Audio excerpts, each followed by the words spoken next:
ఇక varicose veins నుండి విముక్తి పొందండి. ఎవిస్ వాస్కులర్ సెంటర్ ఇప్పుడు మన KPHP లో గ్రాండ్ ఓపెనింగ్ ఏప్రిల్ 4వ తేదీన. Welcome to India's largest digital media network Suman TV. నేను మీ సంగీత నారాయణన్. నాతో పాటు ఈరోజు ఇంటర్నేషనల్ లైఫ్ కోచ్ అలాగే ఫేస్ రీడింగ్ ఎక్స్పర్ట్ జగదీష్ వి చలం గారు మనతో ఉన్నారు. ఆయన అడిగి లా ఆఫ్ అట్రాక్షన్ మన లైఫ్లో ఏ విధంగా ఉపయోగపడుతుంది, అలాగే ఫేస్ రీడింగ్ కూడా ఏ విధంగా ఒక మనిషి ముఖ కవలికలను చూసిన తర్వాత ఏ విధంగా తెలుసుకోవచ్చు అనేది ఆయన మాటలను తెలుసుకునే ప్రయత్నం చేద్దాం. నమస్కారం సార్. నమస్కారం సార్. యాక్చువల్గా చాలామంది లా ఆఫ్ అట్రాక్షన్కి అట్రాక్ట్ అవుతూ ఉంటారు. మీరు లా ఆఫ్ అట్రాక్షన్కి అట్రాక్ట్ అవడానికి మీకు లా ఆఫ్ అట్రాక్షన్ ఏ విధంగా హెల్ప్ అయింది? ఎక్కడ మీరు ఎక్కువగా ఈ వింగ్లోకి రావడానికి మిమ్మల్ని ఏదో ఒకటైతే పాయింట్ టర్న్ చేస్తూ ఉంటాయి కదా, ఎక్కడ? సో లా ఆఫ్ అట్రాక్షన్ అని వచ్చినప్పుడు నా లైఫ్ని చేంజ్ చేసిన ప్రాసెస్ అది. ఓకే, నేను 2007లో బిజినెస్ స్టార్ట్ చేశాను. నేను అప్పుడేమనుకుంటున్నాను అంటే జస్ట్ హార్డ్ వర్క్ చేస్తే చాలు సక్సెస్ అయిపోవచ్చు అని. తర్వాత మంచి వాళ్ళుగా ఉంటే బాగుండొచ్చు, ఏమీ ప్రాబ్లమ్స్ వచ్చేలే అని మేము చదివింది అతో మా పేరెంట్స్ అంతా చెప్పింది అదే. మా రిలేటివ్స్లో కొంతమందిని చూసి చాలా మంచోళ్ళు, కానీ చనిపోయేకి చాలా స్ట్రగల్ అయ్యి చాలా డిసీజెస్ అంతా వచ్చాయి. ఇక్కడ నాకు క్వశ్చన్ వచ్చాయి, మంచోళ్ళే కదా ఎందుకు వాళ్ళు అంత స్ట్రగల్ అయ్యి? అదొక ఆన్సర్ నాకు దొరకలేదు.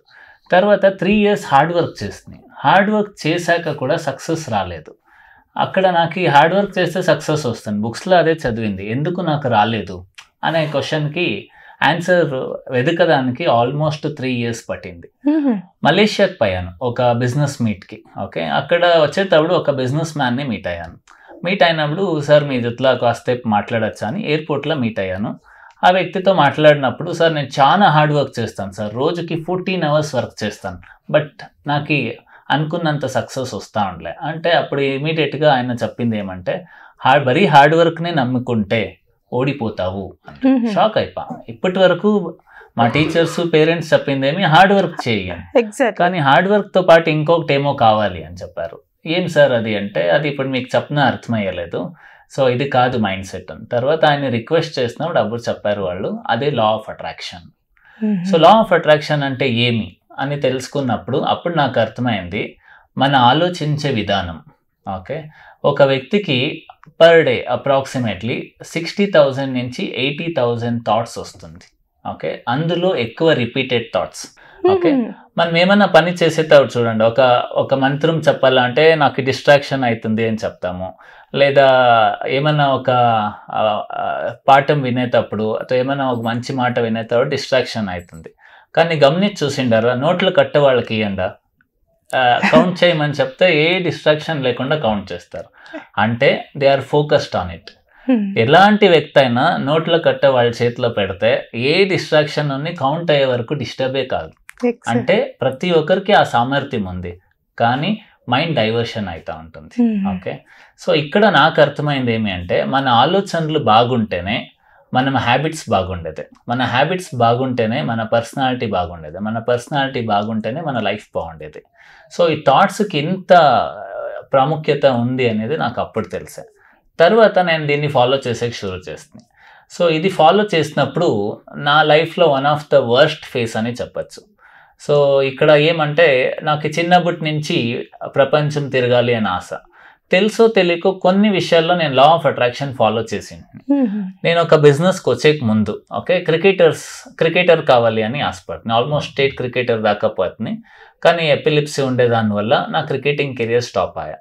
సో అప్పుడు క్రికెటర్ కావాలి అంటే ఏం చేస్తా ఉంటున్నాయి అంటే క్రికెట్ మ్యాచెస్ చూసేదే, క్రికెట్ ప్లేయర్స్ గురించి ఆలోచించేదే, అలా ఎప్పుడు ఆలోచించి అట్రాక్ట్ చేసేకి షురూ చేస్తుంది. కానీ అట్రాక్షన్ ఒకటే వర్క్ అవుతుందా? లేదు, దానికి ప్రిపరేషన్ కూడా ఉండాలి. ఓకే, సో అక్కడ ఏమయ్యా నాకు అవకాశం వచ్చినప్పుడు నేను కరెక్ట్గా యూటిలైజ్ చేసుకుంటుని నేను ఒక స్టేట్ క్రికెటర్ వరకు ఆడాను. ఓకే, కర్ణాటకలో స్టేట్ క్రికెటర్ వరకు. తర్వాత నాకు ట్రావెల్ చేయాలంటే చాలా ఇష్టం, అందులో ట్రైన్ జర్నీ అంటే చాలా ఇష్టం ఉండే. మా ఇంటికి దగ్గరగానే రైల్వే స్టేషన్ ఉంది, ఎప్పుడే బోర్ కానీ పై రైల్వే స్టేషన్లో కూర్చునేది, ట్రైన్స్ చూస్తూ ఉంటున్నాయి. ఇప్పుడు అదేమాయా ఒక 3 years అలా చేశాక 4th year నుంచి నాకే తెలియకుండా నేను ట్రైన్లో జర్నీ చేసేకి స్టార్ట్ చేస్తున్నాయి. సో నెక్స్ట్ 4 to 5 yearsలో అప్రాక్సిమేట్లీ ఒక 90,000 kilometers పారాడినాను. సో అంటే మనం ఎన్నో అట్రాక్ట్ చేసేస్తాం. ఓకే, అంటే మనము ఎట్లా లా ఆఫ్ అట్రాక్షన్ వర్క్ అవుతుంది అంటే మీరు నమ్మకపోని అది వర్క్ అవుతుంది. Okay, for example law of gravity. So నేను లా ఆఫ్ గ్రావిటీ నమ్మలేదు, నేను బిల్డింగ్ పై నుంచి జంప్ చేస్తాను అంటే నేనేమన్నా గాలిలో తేలుతానా? నేను నమ్మకపోని అది నా పైన వర్క్ అయ్యేది కన్ఫర్మ్ కదా.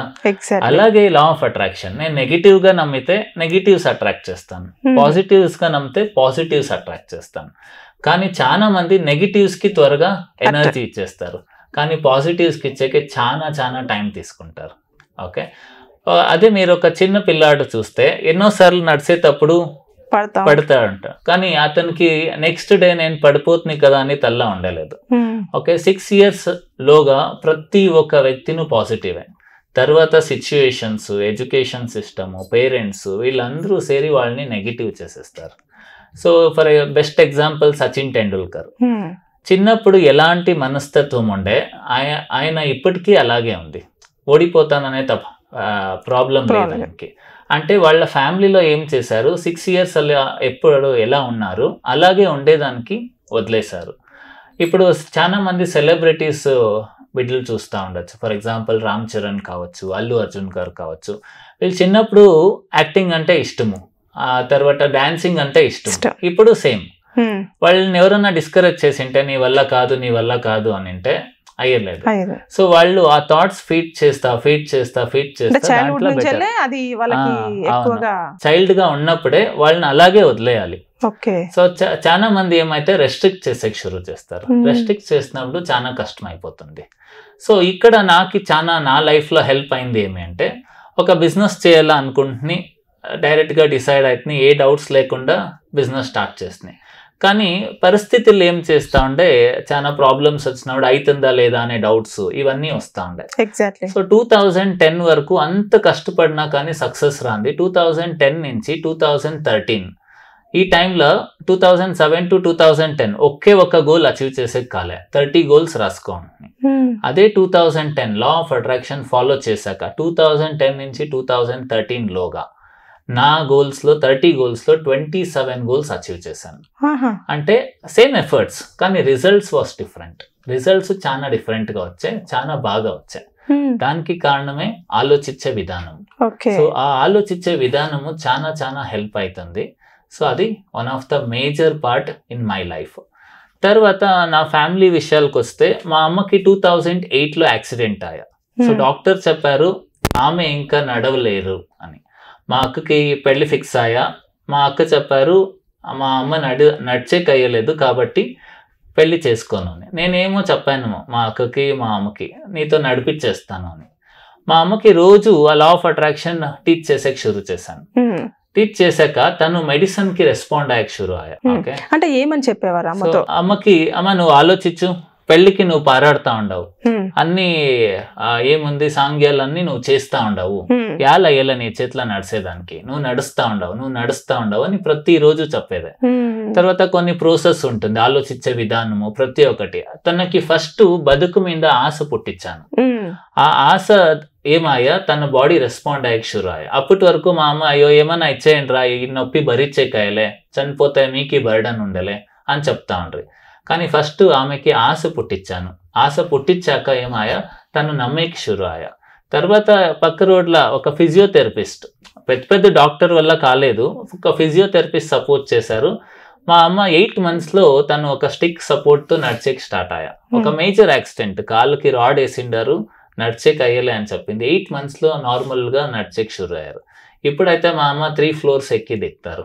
ఓకే, యాక్సిడెంట్ అయినప్పుడు ఆమె ఏజ్ more than 60 years. ఆ ఏజ్ లో రికవర్ కావడం అనేది అయ్యలేదు. సో అక్కడేమాయా ఫస్ట్ బతుకు మీద ఆశ, తర్వాత బతుకు మీద సంకల్పం, ఇవి రెండు మ్యాచ్ అయినప్పుడే లా ఆఫ్ అట్రాక్షన్ వర్క్ అయ్యేది.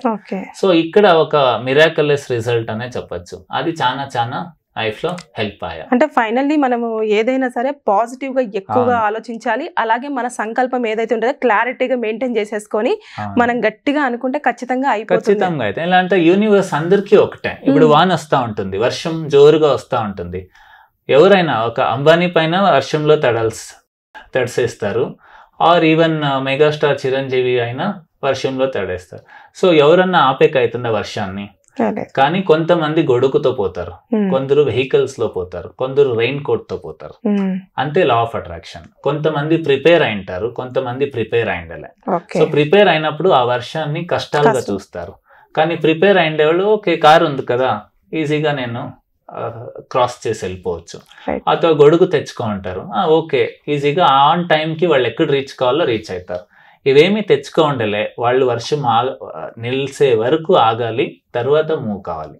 యాక్చువల్లీ లైఫ్లో ఇదే చాలా మందికి అయ్యేది. చాలా మంది అవకాశాలు వచ్చినప్పుడు వాళ్ళు ప్రిపేర్ అయిండలే, ఆ టైం దాటి అంతా అయ్యే వరకు ఎంతో అవకాశాలు మిస్ అయిపోయి ఉంటాయి. Okay, thank you sir, thank you so much. అంటే మీ లైఫ్లో చాలా బిగ్గెస్ట్ ఏదైతే కెరియర్ పరంగా మనం సెటిల్ అవ్వాలనుకుంటున్నామో అదొకటి, అలాగే ఫ్యామిలీ పరంగా మనకు చాలా మెయిన్ పర్సన్ అయిన మదర్ విషయంలో మీకు లా ఆఫ్ అట్రాక్షన్ చాలా యూస్ఫుల్ అయింది కాబట్టి మీరు మీ లైఫ్లో అది జరిగింది కాబట్టి మీరు లా ఆఫ్ అట్రాక్షన్ చాలా స్ట్రాంగ్గా నమ్మి అది మీకు కీవర్డ్ అన్నట్టు, అంటే అది ఎక్కువగా మిమ్మల్ని టర్న్ చేసిన పాయింట్. అందుకని మీరు లా ఆఫ్ అట్రాక్షన్ వైపు వచ్చారని క్లియర్గా చెప్పినందుకు thank you sir. Thank you madam. Suman టీవీలో మీ పర్సనల్ అండ్ బిజినెస్ ప్రమోషన్స్ కోసం కింది నెంబర్కి కాంటాక్ట్ చేయండి.